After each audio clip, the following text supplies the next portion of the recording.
Good evening. Welcome, wanderer.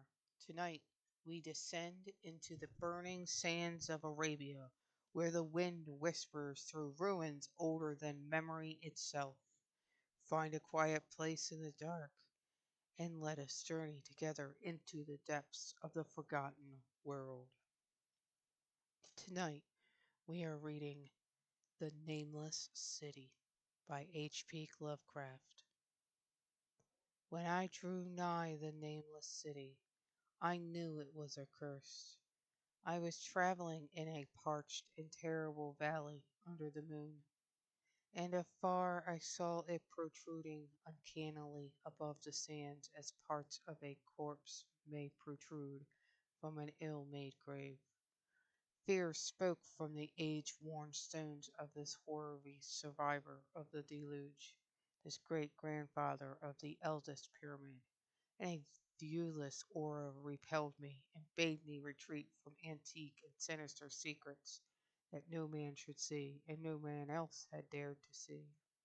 Remote in the desert of Arabia lies the nameless city, crumbling and inarticulate, its low walls nearly hidden by the sands of uncounted ages.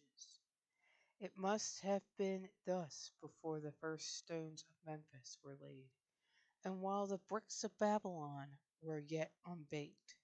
There is no legend so old as to give it a name, or to recall that it was ever alive, but it is told of in whispers around campfires, and muttered about by grandams in the tents of sheiks, so that all the tribes shun it without wholly knowing why.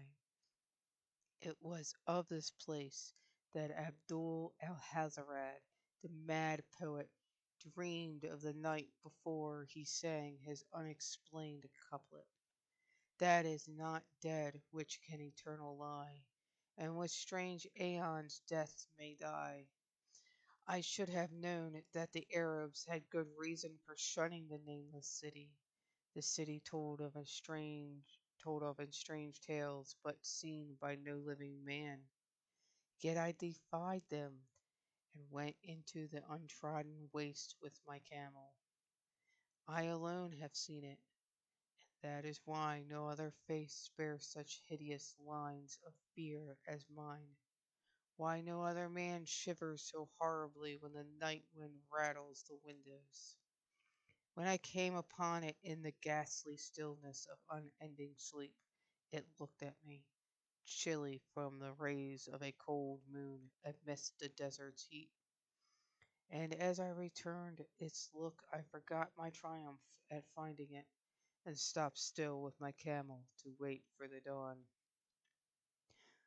For hours I waited, till the east grew grey and the stars faded, and the grey turned to roseate light edged with gold.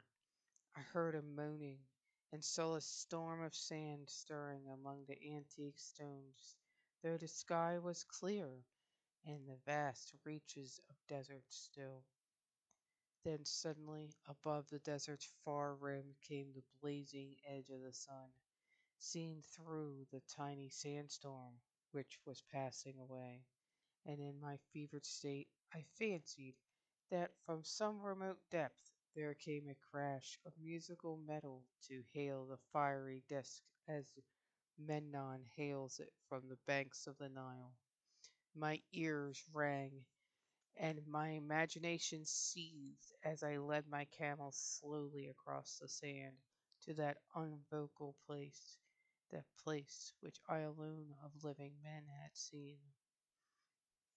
In and out amongst the shapeless foundations of houses and places I wandered, finding never a carving or inscription to tell of these men, if men they were, who built this city and dwelt therein so long ago.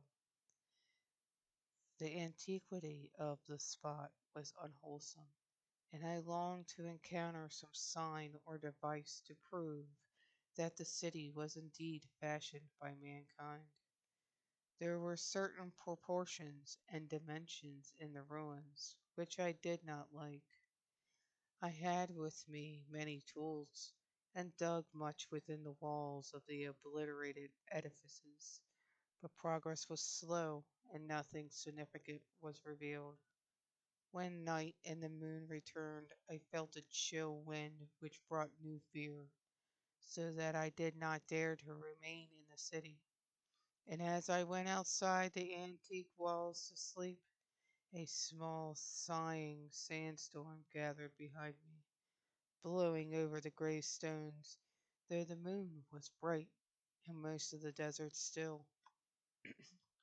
I awakened just at dawn from a pageant of horrible dreams, my ears ringing as from some metallic peal.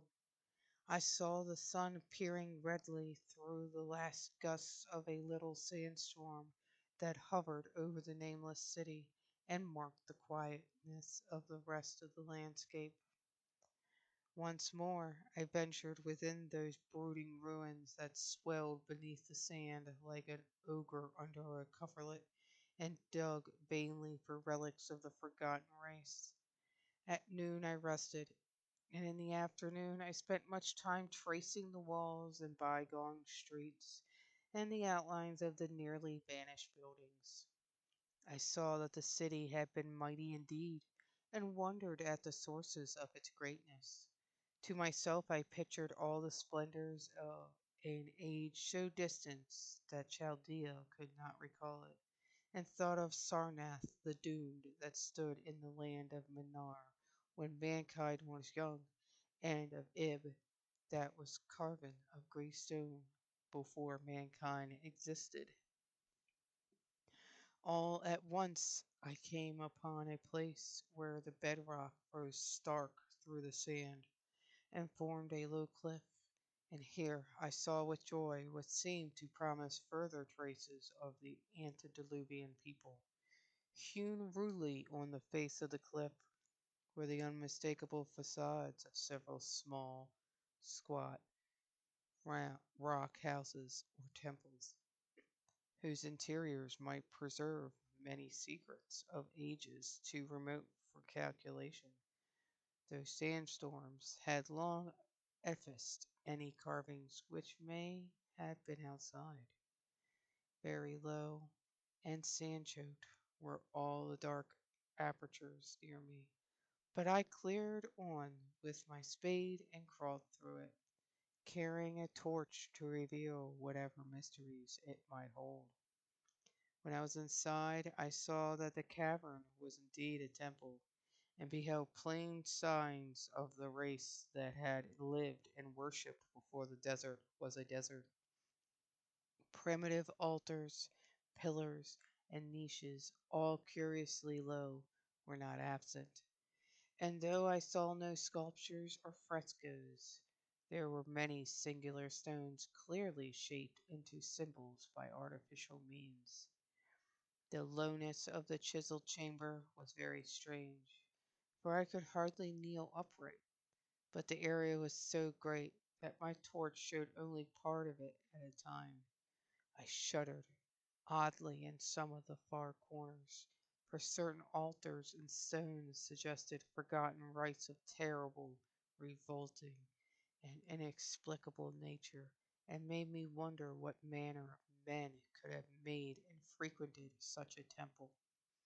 When I had seen all that the place contained, I crawled out again, avid to find what the temples might yield.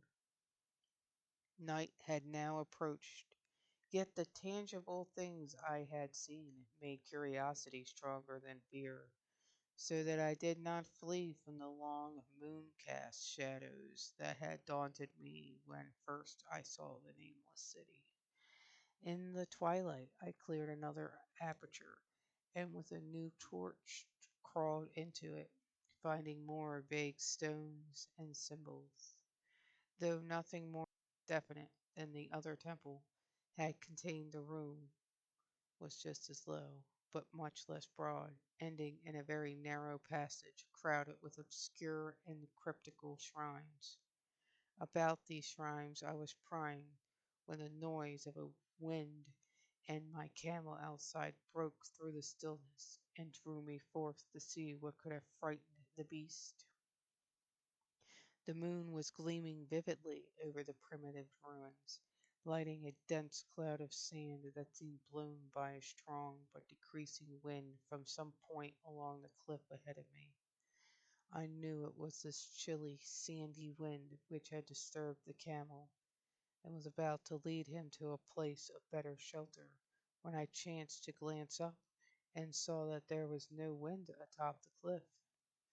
This astonished me and made me fearful again, but I immediately recalled the sudden local winds that I had seen and heard before at sunrise and sunset, and judged it was a normal thing.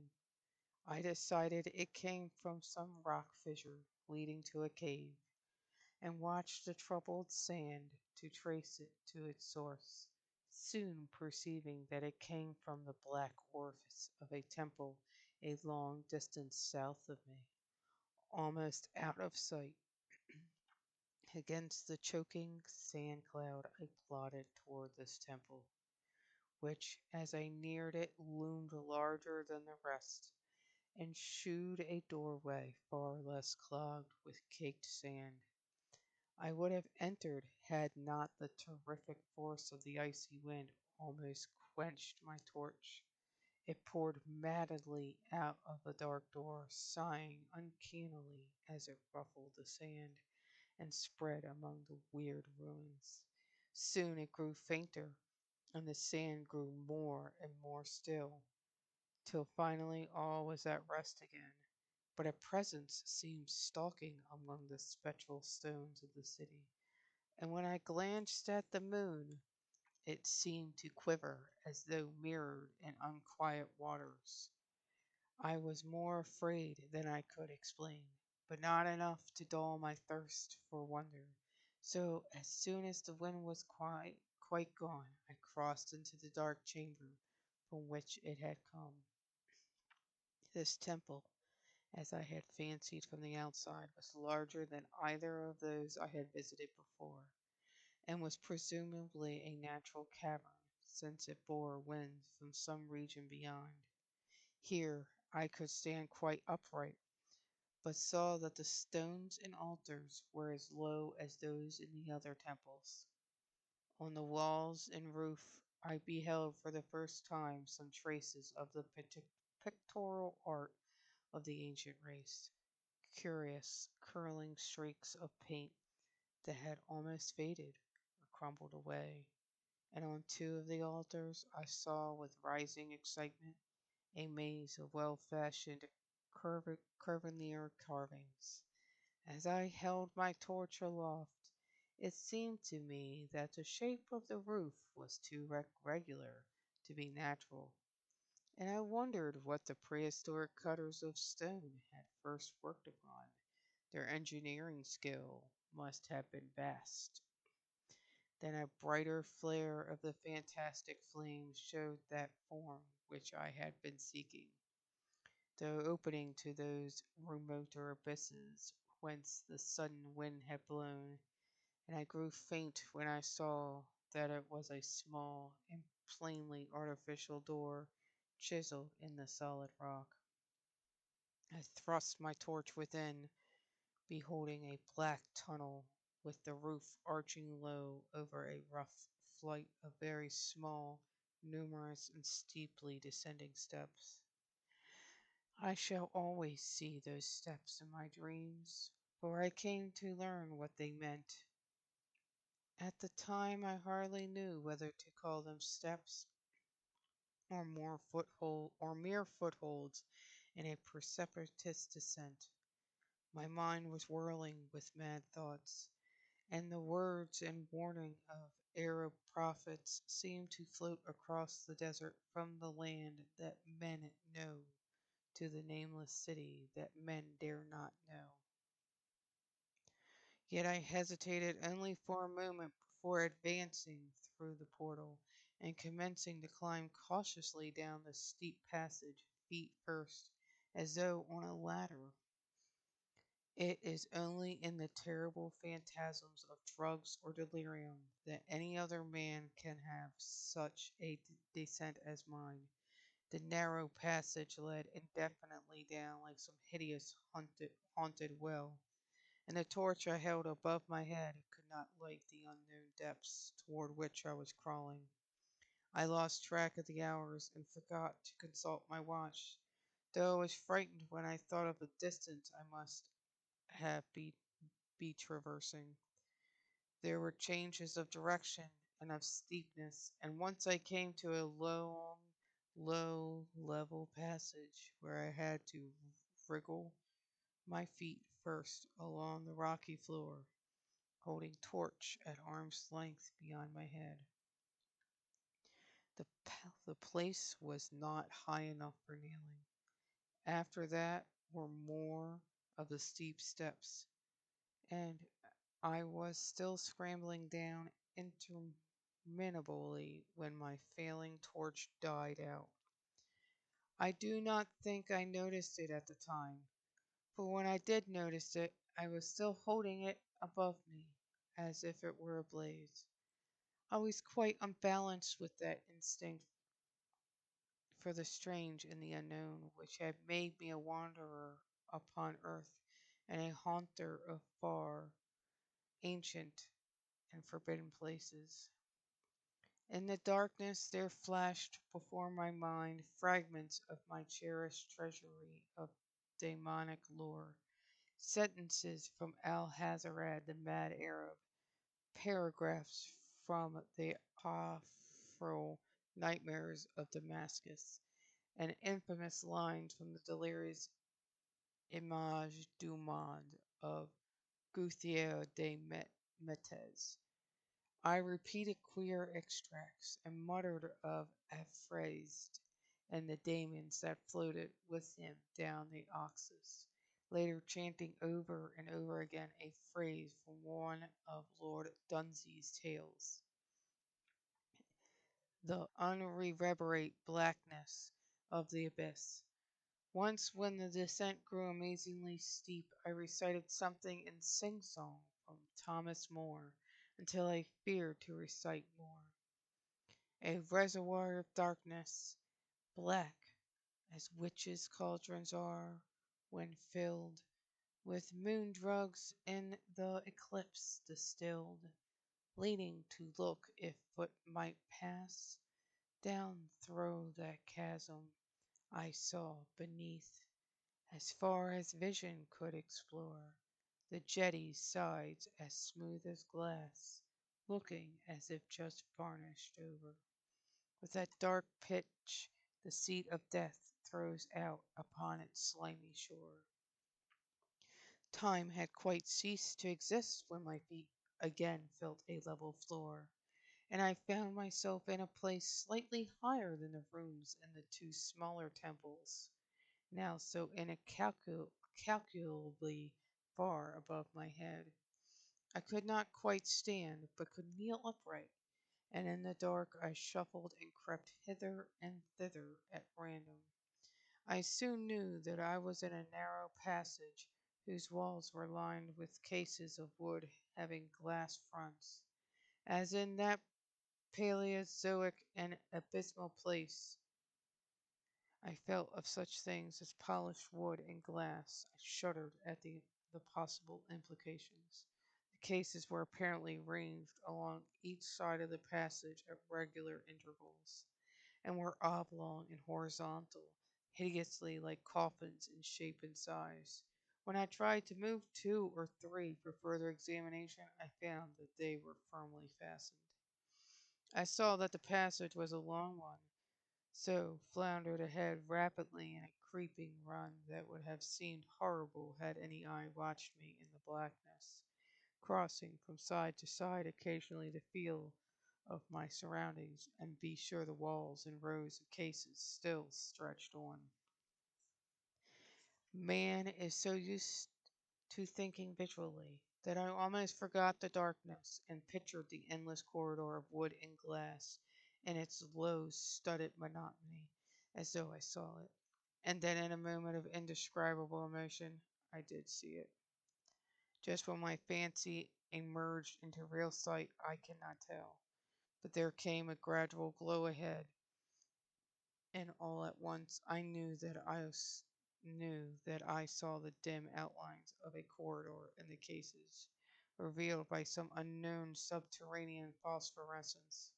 For a little while all was exactly as I had imagined it, since the glow was very faint.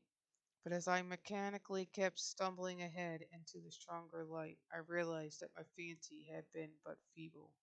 This hall was no relic of crudity like the temples in the city above, but a monument of the most magnificent and exotic art. Rich, vivid, and daringly fantastic designs and pictures formed a continuous scheme of mural paintings, whose lines and colors were beyond description. The cases were of a strange golden wood, with fronts of exquisite glass, and containing the mummified forms of creatures outreaching in grotesqueness the most chaotic dreams of man. To convey any idea of these monstrosities is impossible. They were of the reptile kind, with body lines suggesting sometimes the crocodile, sometimes the seal, but more often nothing of which either the naturalist or the paleontologist ever heard. In size they approximated a small man, and their forelegs bore delicate and evident feet curiously like human hands and fingers. But strangest of all were their heads, which presented a contour violating all known biological principles. To nothing such things be well compared. In one flash I thought of comparisons as varied as the cat, the bullfrog, the mythic satyr, and the human being. Not Jove himself had had so colossal and protuberant a forehead, yet the horns and the noselessness and the alligator-like jaw placed things outside all established categories. I debated for a time on the reality of the mummies, half suspecting they were artificial idols, but soon decided they were indeed some Paleogean species which had lived when the nameless city was alive. To crown their grotesqueness, most of them were gorgeously enrobed in the costliest of fabrics, and lavishly laden with the ornaments of gold, jewels, and unknown shining metals.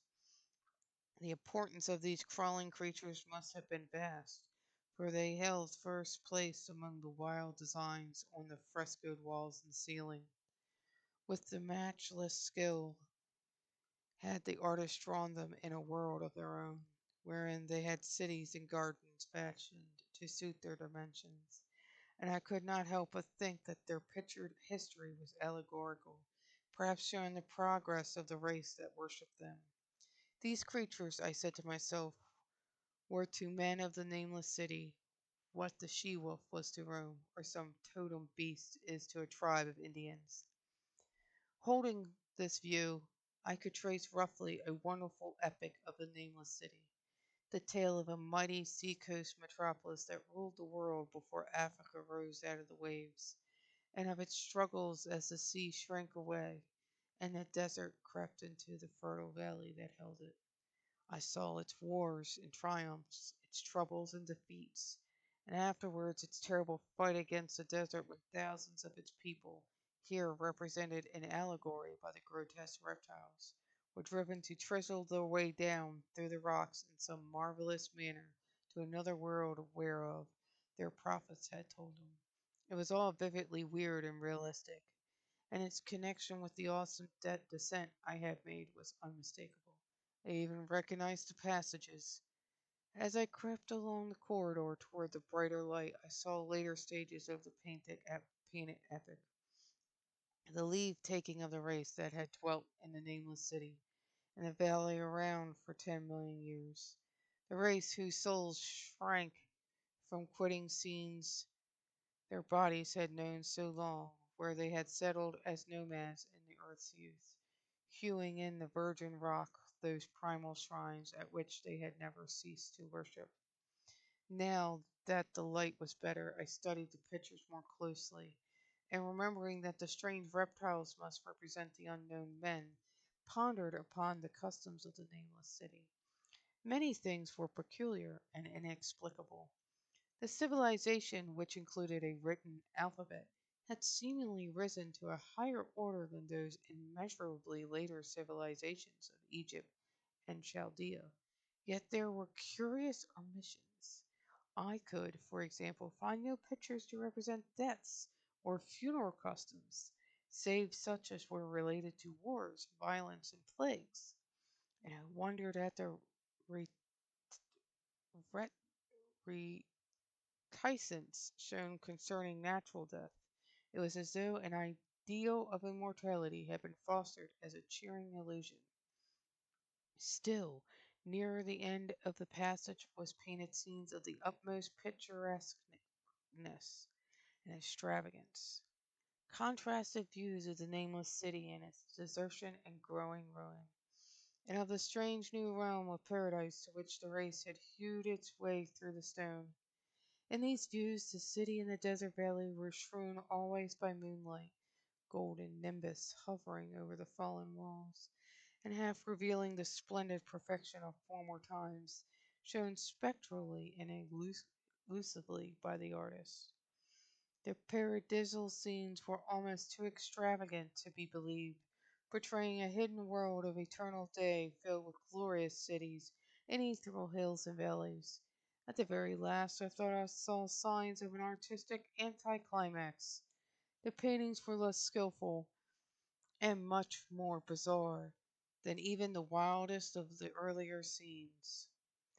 They seemed to record a slow decadence of the ancient stock, coupled with a growing ferocity toward the outside world from which it was driven by the desert.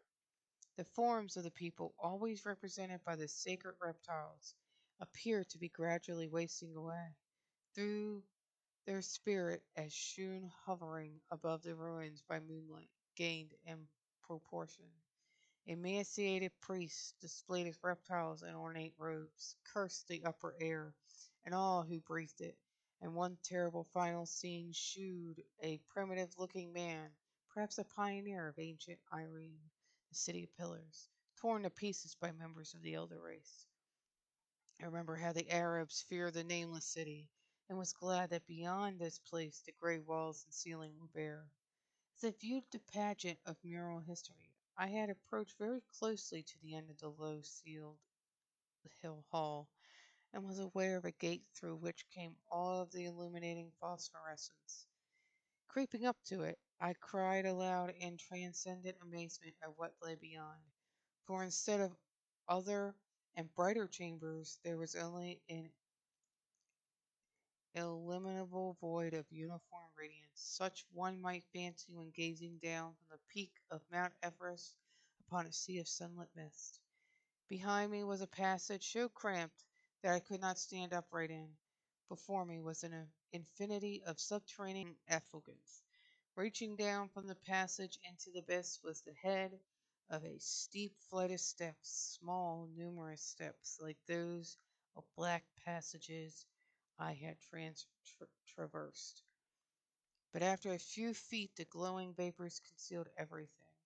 Swung back open against the left-hand wall of the passage was a massive door of brass, incredibly thick and decorated with fantastic bas reliefs, which could, if closed shut, the whole inner world of light away from the vaults and passages of rock.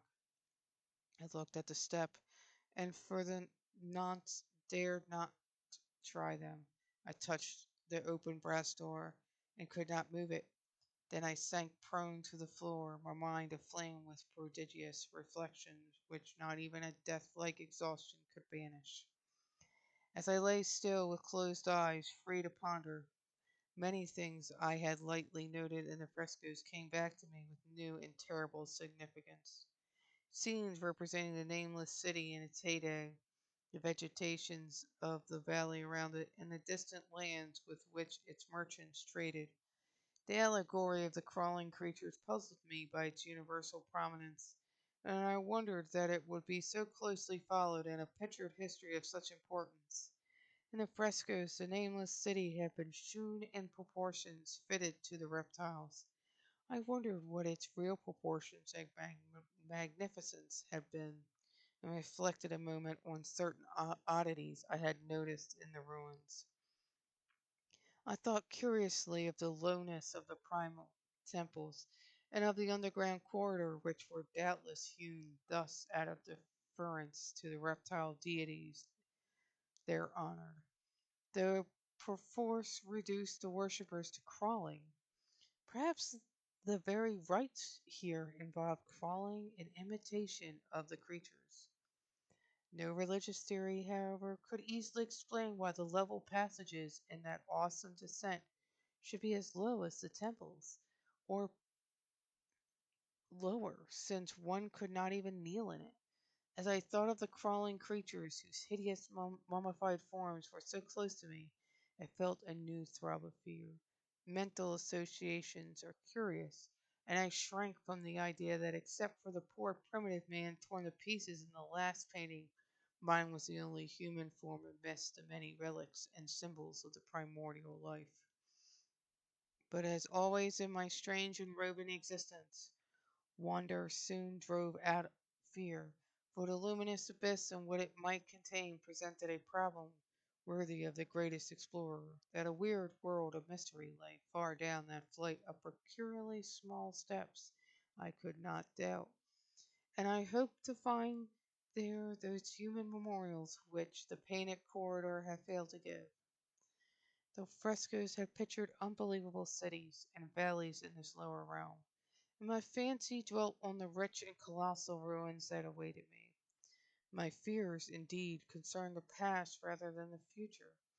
Not even the physical horror of my position in that cramped corridor of dead reptiles and antediluvian frescoes, miles below the world I knew, and faced by another world of eerie light and mist, could match the lethal dread I felt at the abysmal antiquity of the scene and its soul. An ancientness so vast that measurement is feeble seemed to leer down from the primal stones and rock-hewn temples of the Nameless City, while the very latest of the astounding maps and the frescoes shewn oceans and continents that man has forgotten, with only here and there some vague familiar outlines of what could have happened in the geological ages since the painting ceased and the death-hating race resentfully succumbed to decay. No man might say. Life had once teemed in these caverns and in the luminous realm beyond. Now I was alone with vivid relics, and I trembled to think of the countless ages through which these relics had kept a silent, deserted vigil. Suddenly there came another burst of that acute fear which had intermittently seized me ever since I first saw the terrible valley and the nameless city under a cold moon. And despite my exhaustion, I found myself starting frantically to a sitting posture and gazing back along the black corridor toward the tunnels that rose to the outer world. My sensations were like those which had made me shun the nameless city at night, and were as inexplicable as they were poignant. In another moment, however, I received a still greater shock in the form of a definite sound, the first which had broken the utter silence of these tomb-like depths. It was a deep, low moaning, as of a distant throng of condemned spirits, and came from the direction in which I was staring. Its volume rapidly grew, till it soon reverberated frightfully through the low passage, and at the same time I became conscious of an increasing draught of old air, likewise flowing from the tunnels and the city above. The touch of this air seemed to restore my balance, for I instantly recalled the sudden gusts which had risen around the mouth of the abyss each sunset and sunrise, one of which had indeed revealed the hidden tunnels to me. I looked at my watch and saw that sunrise was near, so bracing myself to resist the gale that was sweeping down to its cavern home as it had swept forth at evening, my fear again waned low, since a natural phenomenon tends to dispel broodings over the unknown. More and more madly poured the shrieking, moaning night wind into the gulf of the inner earth. I dropped prone again and clutched vainly at the floor for fear of being swept bodily through the open gate into the phosphorescent abyss. Such fury I had not expected, and as I grew aware of an actual slipping of my form toward the abyss, I was beset by a thousand new terrors of apprehension and imagination. The malignancy of the blast awakened incredible fancies.